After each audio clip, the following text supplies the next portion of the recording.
Hello, everyone. Ex-Walk Hill Bethelite here.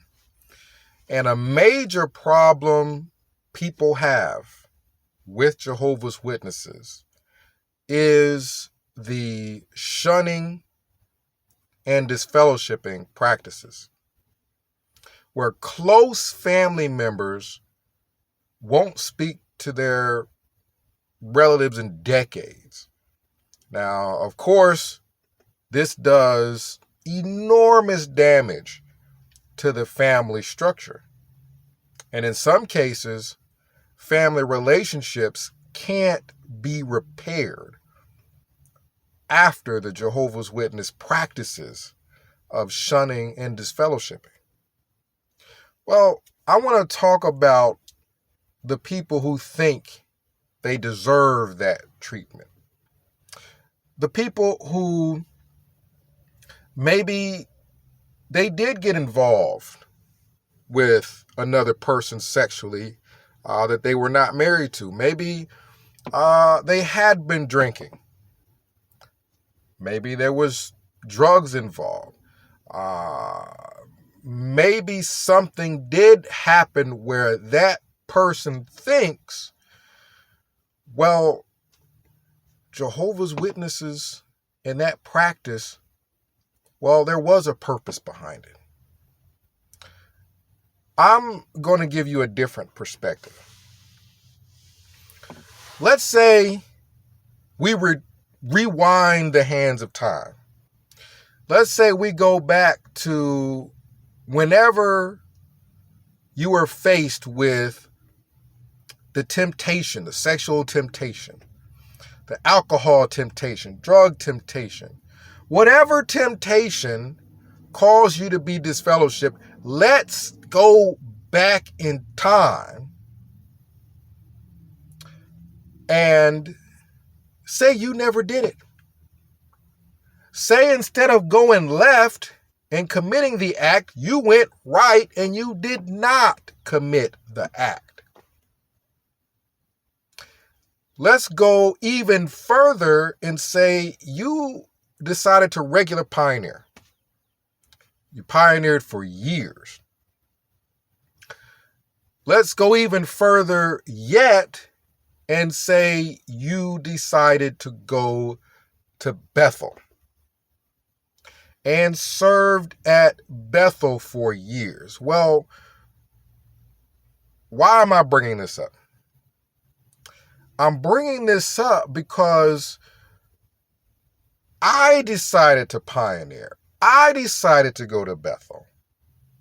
I decided to do those things instead of get involved with people sexually that I wasn't married to. Instead of getting involved with drugs. Instead of getting involved with alcohol. I'm not on my second, third, fourth wife. Instead of doing those things, I decided to go to Bethel. What happened? The same shunning, the same treatment that a person who gets involved with Jehovah's Witnesses, what they would say is sexual immorality, drunkenness, drug addiction, the same treatment that they get, someone who doesn't do any of those things and goes to Bethel will get the same treatment. People will just stop talking to you.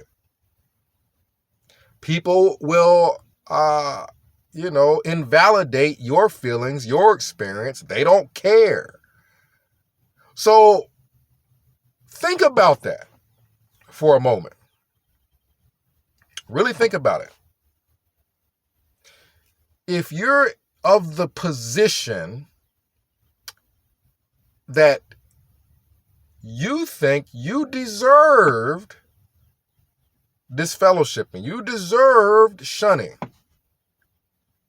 well, had you not done something that made you feel you deserved it, and you'd gone to Bethel, you'd be in the same position as I am anyway. There's a good chance you'd be in a position I'm in anyway. Jehovah's Witnesses don't shun because of wrongdoing. They don't disfellowship because of immorality, drunkenness, sin. That's not the reason for it. That's not what they're interested in. They disfellowship to protect an image, to make themselves look good. Because a Bethelite could be treated worse than a person who committed an act of immorality and was disfellowshipped.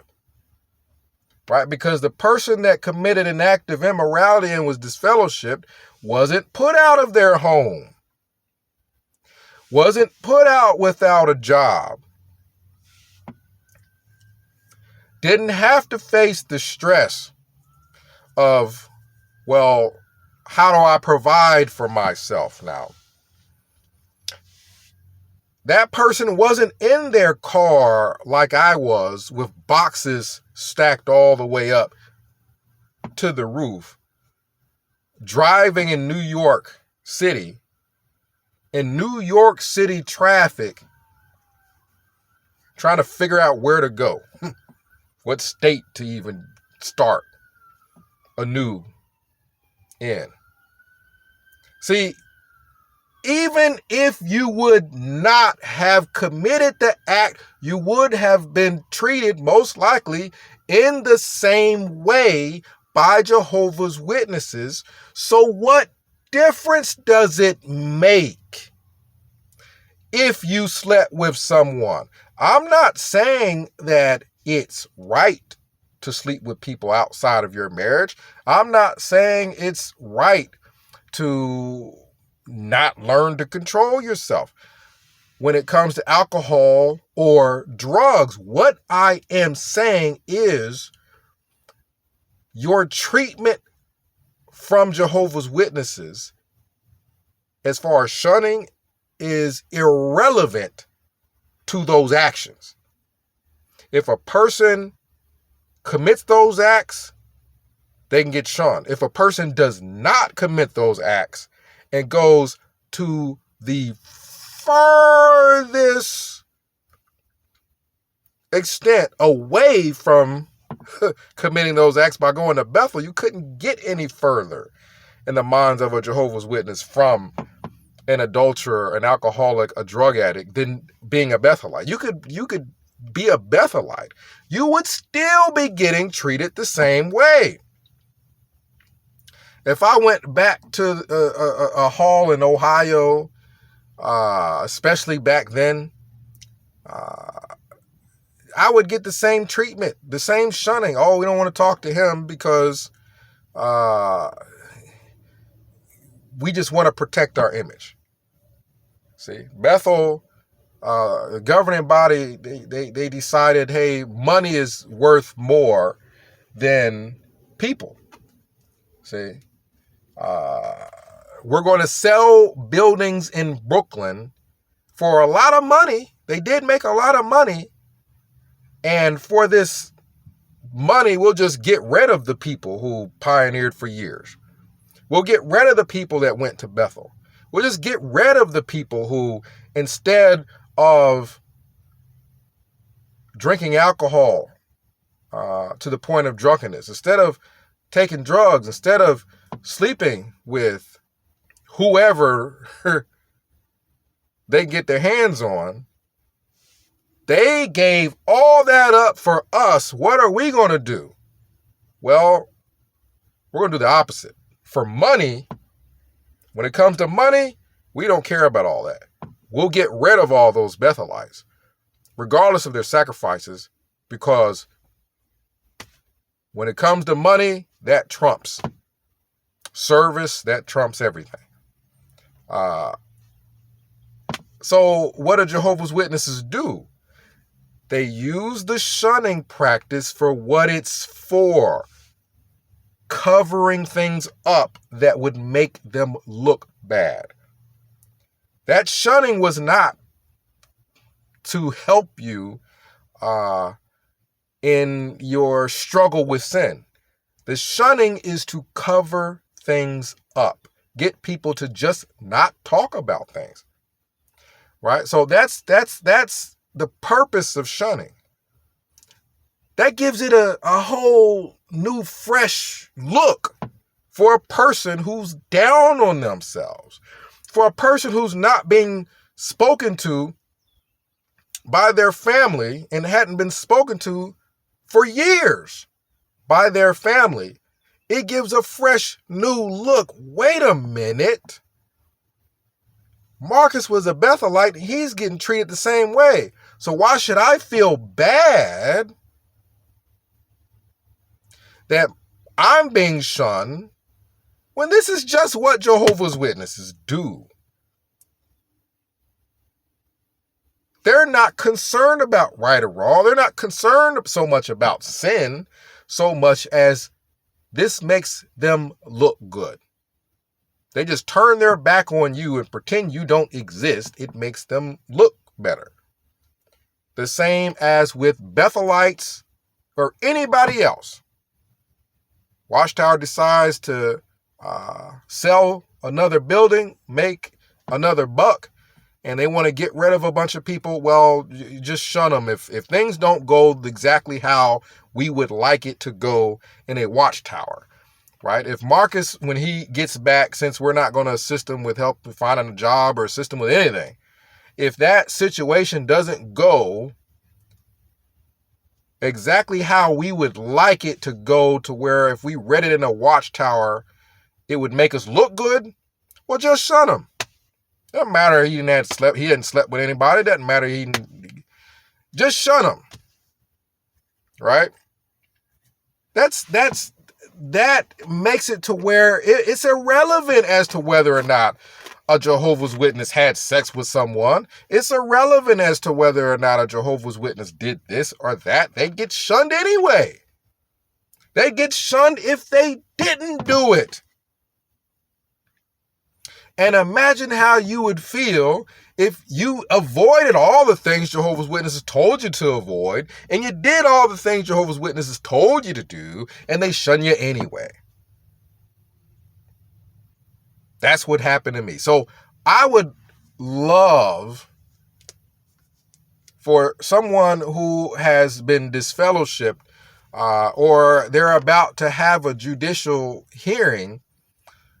Oh, I would love to talk to those elders and explain to them that this shunning, this disfellowshipping, that entire institution, that entire system doesn't work, because you use it against people regardless of whether or not they do those things that you say are wrong, or if they don't do them. Right? This is just a system of cover-up. So I'd love to talk to them and explain to them, wait a minute. It doesn't matter. If they had done those things or not, you'd still shun them regardless. You still disfellowship them regardless. So I would like to hear from the elders who are about to have the judicial hearing with you, or the elders who have already had the judicial hearing with you. Put them on the phone with me. I would like to hear their answer for the fact that regardless of whether or not they did those things, they'd still get shunned. So what's the purpose? What's the point? It doesn't matter. They could have been an ideal Jehovah's Witness. Watchtower decides they're going to sell some buildings and get rid of some people. Well, they'd be in the same position. So what difference does it make if that person used cocaine or not? They're still treated the same whether they did it or didn't. What's the point of it all then? What's the point of shunning? What's the point of disfellowshipping when their actions don't so much matter as whatever Watchtower needs to cover up?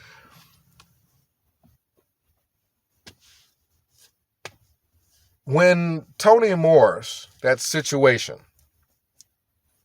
with the bottles of alcohol in the liquor store, if Jehovah's Witnesses were very concerned about right and wrong, they would have at least looked into someone in their leadership going to a liquor store and getting all that liquor. That would have at least been looked into. You would have heard something to the effect of Jehovah's Witnesses believe drunkenness is wrong, and we are going to look into the matter. Not necessarily that they would disfellowship them, not necessarily that they would at least look into it. But what happened? Wasn't it the opposite? Wasn't it a situation where your average Jehovah's Witness would just say, well, he can drink alcohol if he wants to. We don't care if drunkenness was involved because we're not even going to look into it. The organization, we don't care. We're not even going to look into it. We're not even going to look into it. So the wrongdoing is not so much a concern as it is, well, if he did do it, that would make us look bad. So we're not going to look into it. Isn't it hypocritical? Jehovah's Witnesses are all up in your business. But Tony Morris, when he goes to the liquor store, they ain't getting in his business at all. And it doesn't matter how much liquor he leaves with. It doesn't matter if he leaves with a U-Haul full of liquor. They're not even looking into it. There is nothing on the website. There's no article. There's nothing where, okay, we understand the concern. We do feel strongly about wrongdoing. We're going to look into it. There wasn't even that. When it came to the Australian Royal Commission, if these people, the people who aren't speaking to you, quote unquote, because of wrongdoing, quote unquote, because this is a concern of theirs, quote unquote, because Bible standards is something that they deem as important. Well, if that were true, when the Australian Royal Commission commenced, that would be of extreme concern for Jehovah's Witnesses. To my knowledge, there was no article. To my knowledge, most Jehovah's Witnesses didn't even know it happened. To my knowledge, most Jehovah's Witnesses, if you brought it up,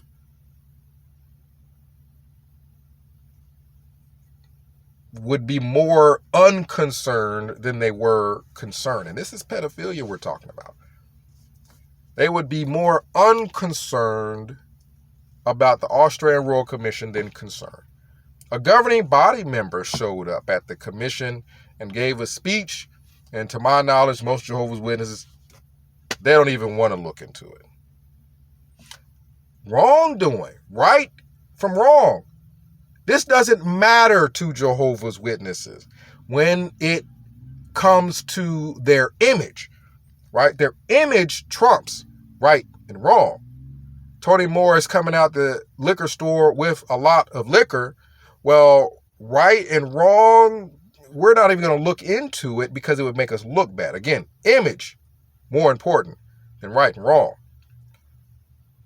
Australian Royal Commission, thousands of unreported sexual abuse cases. Well, we're not even going to look into it if that's something that's going to make us look bad. Again, for Jehovah's Witnesses, right and wrong doesn't matter. Image matters. Image trumps it.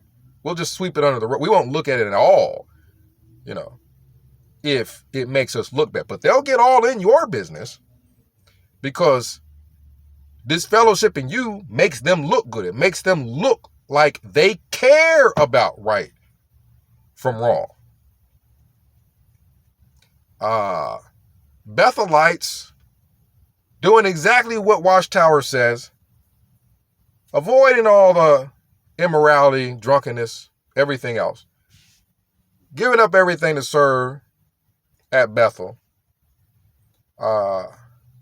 They'll shun them too. Again, it didn't matter that they avoided wrong to do right. What mattered is Watchtower wants to sell buildings, and hearing from the people that get put out as a result, it makes us look bad. So we'll just shun them. Doesn't matter if they did anything wrong, right or wrong. Doesn't matter. Sin didn't matter. Again, Jehovah's Witnesses, right and wrong, Bible standards or not, didn't matter. What mattered is their image. How does this make them look? Well, we don't even want to talk about what happens to Bethelites if they're just put out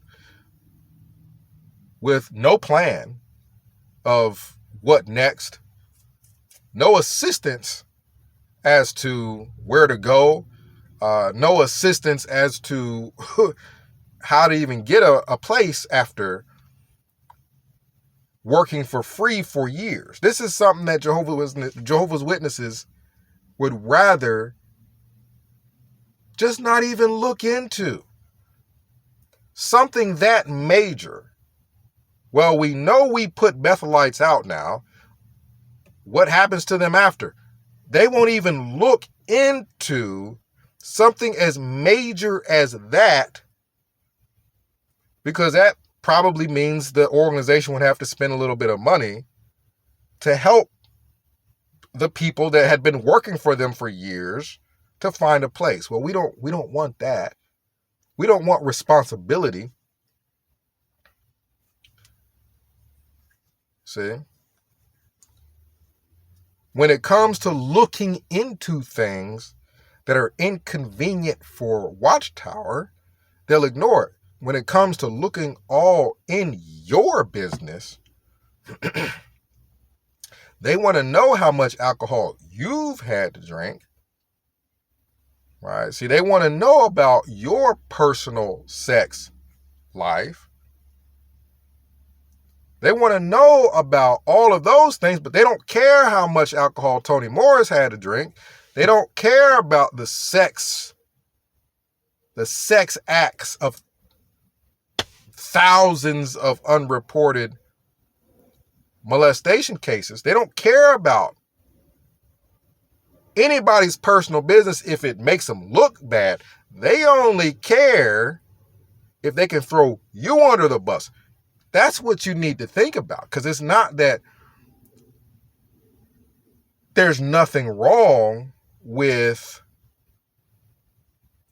let's say, having an alcohol problem or having a drug problem. There's not that there's nothing wrong with it. It's that the wrong is not what matters to Jehovah's Witnesses. We got situation after situation where Jehovah's Witnesses had the opportunity to prove that right and wrong is what matters. It doesn't matter if it's the organization. It doesn't matter if it's Toni Morris. It doesn't matter who it is. Bible standards matter. But when given the opportunity, what did they show you? Bible standards don't matter if it's one of us, if it's somebody that we like. That's what they have proven when given the opportunity. So this is just something to take into consideration. If you feel bad about Jehovah's Witnesses shunning you or disfellowshipping you, is just to understand that it wouldn't have mattered what you did. When it comes to Jehovah's Witnesses, it would not have mattered what you did. They'd have shunned you anyway. They'd have shunned you if you'd have went to Bethel like me. So comment down below. Let me know what you think about the matter. And I'm not joking. I would love to talk to any elder who is thinking about having a judicial hearing into your business, while the organization doesn't care about Toni Morris's business, doesn't care about untold numbers of pedophiles' business. They don't care about none of that. They only care when it's somebody that doesn't make them look bad to sweep under the rug or disfellowship or shun. They care about their image. So 937-789-4029. I'll try to discuss it, and in between work and what have you. X-Wall Kill Bethelite signing out.